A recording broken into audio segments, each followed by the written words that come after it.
Hello दोस्तों, स्वागत है आप सबका मेरे YouTube चैनल रोहिणी क्लासेस में। तो आज हम क्लास 10th की NCERT हिस्ट्री का चैप्टर 2 का अगला पार्ट देखने वाले हैं। इसके पहले पार्ट में हमने भारत के राष्ट्रवाद की सीरीज़ में हमने जो है चंपारण सत्याग्रह, खेड़ा आंदोलन और अहमदाबाद मिल जो है आंदोलन है ना, जो कि गांधी जी द्वारा किया जाने वाला आंदोलन था जब वो साउथ अफ्रीका से वापस लौट के आए। इसके बारे में हमने डिटेल वे में स्टडी किया था। हमने जो है पहला विश्व युद्ध के बारे में देखा है ना। और आज हम बात करेंगे रॉलेट एक्ट के बारे में। किसके बारे में? रॉलेट एक्ट, जिसे काला कानून भी कहा जाता है। इसके बारे में आज हम डिटेल वे में स्टडी करेंगे। तो चलिए बिना किसी देरी के स्टार्ट करते हैं। तो आगे बढ़ने से पहले सबसे पहले हम ये जान लेते हैं कि रॉलेट एक्ट है क्या। ठीक है, इसका फुल फॉर्म क्या है। देखिए, मैंने आपको बताया अभी इसे काला कानून कहते हैं। अब आपके दिमाग में ये विचार आ रहा होगा कि काला कानून आखिर क्यों।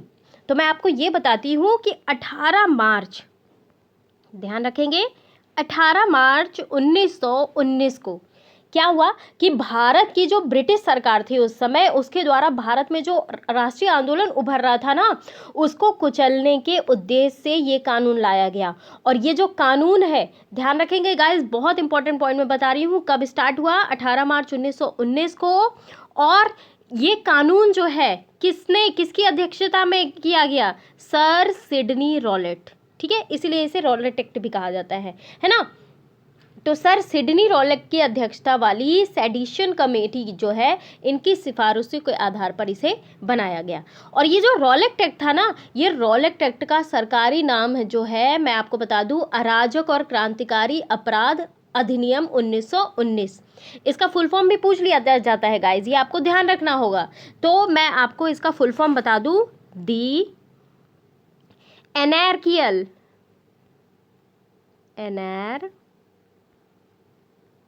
एनार्कियल और जो है एंड रिवॉल्यूशनरी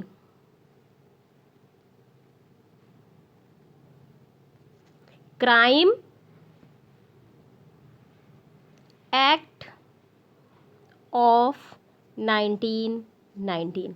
तो क्या है? The anarchical and revolutionary crime act. ठीक है, अब ये एक्ट है तो जाहिर सी बात है इसमें कुछ बातें होंगी, तो मैं इसकी आपको बातें बताती हूँ। सबसे पहली चीज़ इस एक्ट में ये दी गई कि ब्रिटिश सरकार को ये अधिकार प्राप्त हो गया कि वो जो है किसी भी भारतीय पर अदालत में बिना मुकदमा चलाए उसे जेल में बंद कर सकती है। अब भाई बताइए, ऐसा हो सकता है क्या? ये तो आंदोलन कुचलने की ही नीति से बनाया गया था। ठीक है, तो इस कानून के तहत ना अपराधी को उसके खिलाफ मुकदमा दर्ज करने वाले नाम जानने का अधिकार भी समाप्त कर दिया गया। ठीक है, दूसरी चीज इस एक्ट में क्या थी ये भी जान लीजिए। दूसरी चीज ये थी कि राजद्रोह के मुकदमे की सुनवाई के लिए ना एक अलग न्यायालय स्थापित किया जाना चाहिए। तीसरी चीज थी कि मुकदमे के फैसले के बाद किसी उच्च न्यायालय में अपील करने का अधिकार नहीं होना चाहिए, इसमें ये चीज थी। चौथी चीज ये थी कि राजद्रोह के मुकदमे में जजों को बिना ज्यूरी की सहायता से सुनवाई करने का अधिकार होना है। पांचवी चीज ये थी कि सरकार को ये अधिकार होना चाहिए कि वो बलपूर्वक प्रेस की स्वतंत्रता का अधिकार छीन ले और अपनी इच्छा के अनुसार किसी व्यक्ति को कारावास दे दे या देश से निकाल दे। तो ये सारी चीजें इसमें निहित थी। अब इसका परिणाम क्या हुआ ये भी समझ लीजिए। अब इतना बुरा एक्ट लाओगे और उसका परिणाम ना निकले तो ये तो हो नहीं सकता। अब रॉलेट एक्ट के विरोध में ना पूरा देश विरोध करने लग गया। ठीक है, इसमें मैं आपको बता दूं, मोहम्मद अली जिन्ना और मदन मोहन मालवीय जो थे, इसके प्रतिवाद में केंद्रीय व्यवस्थापिका की सदस्यता से त्याग पत्र दे दिया। अब इस कानून को भारतीयों ने काला कानून कहा। इस कानून के विरोध में बहुत देशव्यापी हड़तालें हुई, जुलूस निकले, प्रदर्शन हुए। महात्मा गांधी, जो कि अब तक जो है भारतीय राजनीति के प्रमुख व्यक्ति बन चुके थे, वो सक्रिय भागीदारी निभा रहे थे। मैं आपको बता ही चुकी हूँ कि चंपारण, खेड़ा और अहमदाबाद में उन्हें सफलता हासिल हुई थी, तो इसका विरोध किया। अब महात्मा गांधी ने इसके लिए व्यापक हड़ताल का आह्वान किया। ठीक है, और रॉलेट एक्ट जो है ना, गांधी के द्वारा किया गया राष्ट्रीय लेवल का यानी कि नेशनल लेवल का पहला आंदोलन था। 24 फरवरी 1919, ध्यान रखेंगे कब? 24 फरवरी 1919। ठीक है। तो इस दिन जो है गांधी जी ने मुंबई में एक सत्याग्रह सभा का भी आयोजन किया और इसी सभा में ना ये तय किया गया, ये कसम ली गई कि रॉलेट एक्ट का विरोध जो है सत्य और अहिंसा के मार्ग पर चलकर किया जाएगा। यानी कि गांधी के इस सत्य और अहिंसा के मार्ग का विरोध भी कुछ सुधारवादी नेताओं की ओर से किया गया था, जिसमें जो है सुरेंद्रनाथ बनर्जी, सप्रू, ठीक है, तेज बहादुर सप्रू, श्रीनिवास शास्त्री जैसे नेता शामिल थे, ठीक है। लेकिन गांधी जी को ना बड़े पैमाने पर होम रूल लीग के सदस्यों का जो है समर्थन मिला, जिसमें तिलक वगैरह थे। आगे बढ़ते हैं। देखिए, इस कामयाबी से उत्साहित जो है गांधी जी ने 1919 में प्रस्तावित रॉलेट एक्ट के खिलाफ एक राष्ट्रव्यापी सत्याग्रह आंदोलन चलाने का फैसला लिया, जैसे कि मैंने अभी आपको बताया। लेकिन भारतीय सदस्यों के भारी विरोध, अब जैसे कुछ लोग पक्ष में भी थे, कुछ लोग विरोध स्वरूप भी थे, तो विरोध के बावजूद इस कानून को इंपीरियल लेजिस्लेटिव काउंसिल ने बहुत जल्दीबाजी में पारित कर दिया था। पारित तो हो गया ये कानून। अब इस कानून के जरिए सरकार को राजनीतिक गतिविधियों को कुचलने और राजनीतिक कैदियों को 2 साल तक बिना मुकदमा चलाए जेल में बंद रखने का अधिकार मिल गया। अब ये बर्दाश्त से बाहर हो चुका था, पानी सर से ऊपर निकल चुका था, है ना। तो महात्मा गांधी जो थे ऐसे अन्यायपूर्ण कानूनों के खिलाफ ना अहिंसक ढंग से, मैंने आपको बताया कि सत्य और अहिंसा के मार्ग पर चलते हुए उन्होंने इसका जो है विरोध किया, ठीक है। और जो है 6 अप्रैल को एक हड़ताल शुरू कर दी। मैंने आपको बताया अभी कि 6 अप्रैल को उन्होंने हड़ताल शुरू कर दी। विभिन्न शहरों में रैलियां, जुलूस, इन सब का आयोजन किया गया। रेलवे वर्कशॉप में कामगार हड़ताल पर चले गए, दुकानें बंद हो गई और इस व्यापक जन-उभार से ना चिंतित और रेलवे व टेलीग्राफ जैसी संचार सुविधाएं भी भंग की जाने की आवश्यकता से भयभीत जो अंग्रेज थे, इन्होंने राष्ट्रवादियों का दमन यानी कि कुचलना शुरू कर दिया। अमृतसर में बहुत सारे स्थानीय नेताओं को हिरासत में ले लिया गया, ठीक है। और गांधी जी के दिल्ली में प्रवेश करने पर पाबंदी लगा दी गई। 10 अप्रैल की अगर मैं आपको बात बताऊं तो 10 अप्रैल को पुलिस ने क्या किया, अमृतसर में एक शांतिपूर्ण जुलूस पर गोली चला दी। अब इसके बाद लोग बैंकों, डाक खानों, रेलवे स्टेशनों पर हमले करने लग गए। मार्शल लॉ जो है वो लागू कर दिया गया और जनरल डायर ने कमान संभाली। अब आगे देखते जाइए क्या क्या होता जा रहा है। बात आई अब 13 अप्रैल की। जालियांवाला बाग, जो कि अमृतसर के स्वर्ण मंदिर के पास एक छोटा सा बगीचा था, जहां पे 13 अप्रैल 1919, कब, 13 अप्रैल 1919 को ब्रिगेडियर का नाम भी ध्यान होना चाहिए, एग्जाम में आता है। Brigadier general Reginald Edward Dyer के नेतृत्व में जो है अंग्रेजी फौज ने गोलियां चलाने लगी। अब निहत्थे, शांत, बूढ़े, है ना, महिलाएं भी थी, उनमें बच्चे भी थे, कई सैकड़ों लोगों को मार डाला गया, हजारों लोगों को घायल कर दिया गया। और यदि किसी एक घटना ने भारतीय स्वतंत्रता संग्राम पर सबसे अधिक प्रभाव डाला ना, तो ये हत्याकांड है। बहुत जघन्य हत्याकांड था, कहीं से निकलने की जगह नहीं थी और निहत्थे लोगों को इस प्रकार मारा गया। बैसाखी का दिन था गाइस, बैसाखी का दिन, और 13 अप्रैल 1919 को अमृतसर के जालियांवाला बाग में रॉलेट एक्ट, इसके खिलाफ जो है अंग्रेजों की दमनकारी नीतियों के खिलाफ 2 नेताओं सत्यपाल और सैफुद्दीन कुचलू, ध्यान रखेंगे, सत्यपाल और किचलू, सत्यपाल और सैफुद्दीन किचलू की गिरफ्तारी हो गई और इसी के विरोध स्वरूप वहां सभा रखी गई, जिसमें कुछ नेता भाषण देने वाले थे। शहर में कर्फ्यू लगा हुआ था, फिर भी इसमें सैकड़ों लोग ऐसे भी थे जो बैसाखी के मौके पर परिवार के साथ मेला देखने और शहर घूमने आए थे और सभा की खबर सुनकर वहां जा पहुंचे। करीब 5000 लोग, ध्यान रखेंगे, 5000 लोग जालियांवाला बाग में इकट्ठा थे गाइस, है ना। और ब्रिटिश सरकार के कई अधिकारियों को ये जो है ना 1857 की क्रांति, सुने हैं ना, 1857 की क्रांति जैसा गदर, इसकी पुनरावृत्ति हुई, है ना। जब नेता जो है बाग में पड़ी रोड़ियों के ढेर में खड़े होकर भाषण दे रहे थे, तभी ब्रिगेडियर डायर जो था, ब्रिगेडियर डायर ने 90 सैनिकों को लेकर वहां पहुंच गया। अब उन सब के हाथों पे राइफलें थी, ठीक है, और जो जालियांवाला बाग में जो भाषण दे रहे थे, जो लोग थे वहाँ, वो निहत्थे थे, है ना। और सैनिकों ने बाग को घेर कर बिना कोई चेतावनी दिए निहत्थे लोगों को गोलियां चलानी शुरू करी। और मैं आपको बता दूं गाइस, 10 मिनट में कुल 1650 राउंड गोलियां चलाई गई गाइस। और जालियांवाला बाग ना उस समय मकानों के पीछे पड़ा एक खाली मैदान था, जहां से बाहर निकलने का मात्र एक वो भी सकरा रास्ता था, और चारों ओर मकान थे। भागने का कोई रास्ता नहीं था। कुछ लोग जान बचाने के लिए मैदान में मौजूद एकमात्र कुआं था वहां पे देखते देखते कुएं की लाशों में पलट गए। आप ये सोचो, सुनकर इतना भयावह लग रहा है, जब ये घटा होगा, जब ये घटना घटी होगी तो कितना भयावह। अब आप ये सोचो कि 484 शहीदों की सूची है डिप्टी कमिश्नर कार्यालय में अमृतसर के, जबकि जालियांवाला बाग में 388 शहीदों की सूची है। और ये हमेशा हमेशा याद किया जाएगा। इतनी दर्दनाक घटना है ये, है ना। तो ये हत्याकांड बहुत ही दर्दनाक, जब भी मैं सुनती हूँ मेरी रूह कांप जाती है। तो उस दिन अमृतसर में बहुत सारे गांव वाले सालाना बैसाखी मेले में शिरकत करने के लिए जालियांवाला बाग के मैदान में जमा हुए थे।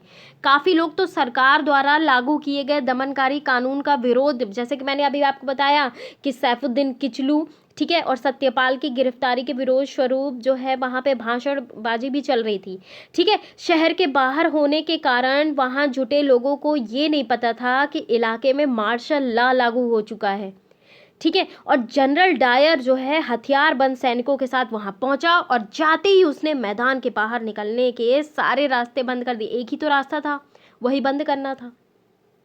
अब इसके बाद उसके सिपाहियों ने भीड़ पर अंधाधुंध गोलियां चला दी, सैकड़ों लोग मारे गए। बाद में उसने बताया कि वह सत्याग्रहियों के जहन में दहशत और विस्मय का भाव पैदा करके एक नैतिक प्रभाव उत्पन्न करना चाहता था। भाई ऐसे भी कोई नैतिक प्रभाव उत्पन्न करता है क्या भला।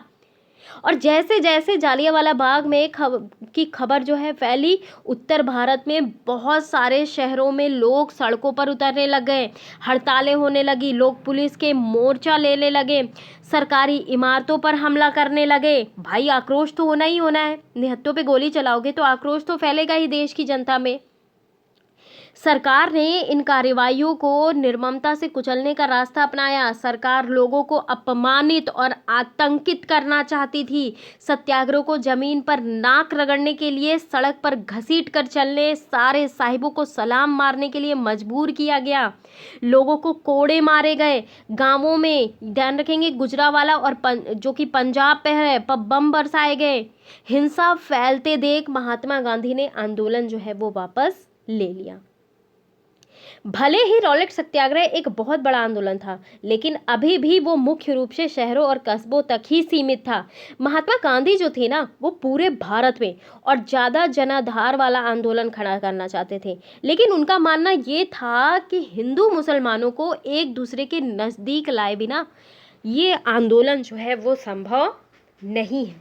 तो उस समय जो है, मैंने आपको बताया था कि खिलाफत आंदोलन चल रहा था, तो उन्हें लगता था कि खिलाफत का मुद्दा उठाकर वे दोनों समुदायों को नज़दीक ला सकते हैं। पहले विश्व युद्ध में जो है ऑटोमन तुर्की की हार हो चुकी थी। अब इस आशय की अफवाहें फैल हुई थी कि इस्लामिक विश्व के आध्यात्मिक नेता खलीफा ऑटोमन सम्राट पर बहुत सख्त शांति संधि थोपी जाएगी। अब खलीफा के तात्कालिक शक्तियों की रक्षा के लिए मार्च 1919 में बम्बई के एक खिलाफत समिति का गठन हुआ। मैंने आपको बताया भी था पिछली वीडियो में। मोहम्मद अली और शौकत अली बंधुओं के साथ साथ कई युवा मुस्लिम नेता ने जो है इस मुद्दे पर संयुक्त जन कार्यवाही की संभावना तलाशने के लिए महात्मा गांधी जी के साथ चर्चा शुरू कर दी। अब सितंबर 1920, ध्यान रखेंगे, सितंबर 1920 में कांग्रेस के कलकत्ता अधिवेशन में महात्मा गांधी ने भी दूसरे नेताओं को इस बात पर राजी कर लिया और खिलाफत आंदोलन के समर्थन और स्वराज के लिए एक असहयोग आंदोलन शुरू किया जाना चाहिए। तो ध्यान रखेंगे, खिलाफत आंदोलन मर्ज हो गया है 1920 में और बन गया है पूरा मर्ज होके असहयोग आंदोलन। ठीक है, थोड़ा सा मैं आपको असहयोग आंदोलन के बारे में बता दूं, बाकी की चीज़ें हम अगले पार्ट में डिटेल में देखेंगे क्योंकि असहयोग आंदोलन बहुत बड़ा है। ठीक है, देखिए, गांधी के नेतृत्व में ये चलाया जाने वाला पहला जन आंदोलन था। इसमें जो है असहयोग की नीति बेसिकली अपनाई गई। असहयोग यानी कि हम आपका अब सहयोग नहीं करेंगे। किनका? अंग्रेजों का। आप सभी को पता है कि प्रथम विश्व युद्ध बीत चुका था, जिसके दौरान अंग्रेजों ने प्रेस पर प्रतिबंध लगा दिया और बिना जांच के, या आपको मैंने अभी बताया है कि रॉलिक एक्ट, ठीक है, कि बिना जांच किए लोगों को जो है कैद किया जाए। जालियांवाला बाग भी बहुत अच्छी तरीके से याद है। तो इसी प्रकार असहयोग आंदोलन का प्रस्ताव जो है कांग्रेस के कलकत्ता अधिवेशन में, ध्यान रखेंगे, कलकत्ता अधिवेशन में 4 सितंबर 1920, ध्यान रखेंगे, 4 सितंबर 1920 को प्रस्ताव पारित हुआ, जो लोग भारत में उपनिवेशवाद को खत्म करना चाहते हैं उनसे आग्रह किया गया कि वे स्कूलों, कॉलेजों, न्यायालय जो है ना जाएं और कर जो है, टैक्स जो है ना चुकाएं। अगर मैं शॉर्ट फॉर्म में बताना चाहूँ आपको, तो सभी को अंग्रेजी सरकार के साथ सभी ऐच्छिक संबंधों का परित्याग करने को कहा गया। गांधी जी ने ये कहा कि यदि असहयोग का ठीक ढंग से पालन किया जाए तो भारत जो है 1 वर्ष में, 1 साल के भीतर जो है स्वराज्य को प्राप्त कर लेगा। ठीक है, आगे की चीज़ें मैं जो है अगले पार्ट में बताऊंगी, क्योंकि थोड़ा सा गांधी का जो ये आंदोलन है ना बहुत इम्पॉर्टेंट है। असहयोग आंदोलन हो गया, सविनय अवज्ञा आंदोलन हो गया, भारत छोड़ो आंदोलन, इससे बहुत सारे क्वेश्चन बनते हैं गाइस, बहुत सारे। ये मैं बता दूं, ये आंदोलन जो है ना, ये आधुनिक भारत की जो है, समझ लीजिए आधुनिक भारत का हृदय है ना। और यहीं से बहुत सारे जो क्वेश्चन है फोकस्ड होते हैं। तो मैं नहीं चाहती हूँ कि हमारा फोकस हटे। मैं एक दिन में एक आंदोलन ख़त्म करूँगी, लेकिन बढ़िया से ख़त्म करूँगी, जिससे आपका क्वेश्चन जो है बाहर ना जाने पाए, सारी चीज़ें आपको यहीं पे तैयार हो जाए। ठीक है, तो कैसा लगा मेरा ये वीडियो ज़रूर आप मुझे बताएं गाइज। मैं आपके लिए तन मन धन इन सब से आपके लिए मेहनत कर रही हूँ, और मैं आपसे भी एक्सपेक्ट करती हूँ कि आप भी तन मन धन से मेहनत करो। आप जब वीडियो सुनो ना तो सिर्फ उसी में खो जाओ, मैं ये चाहती हूँ।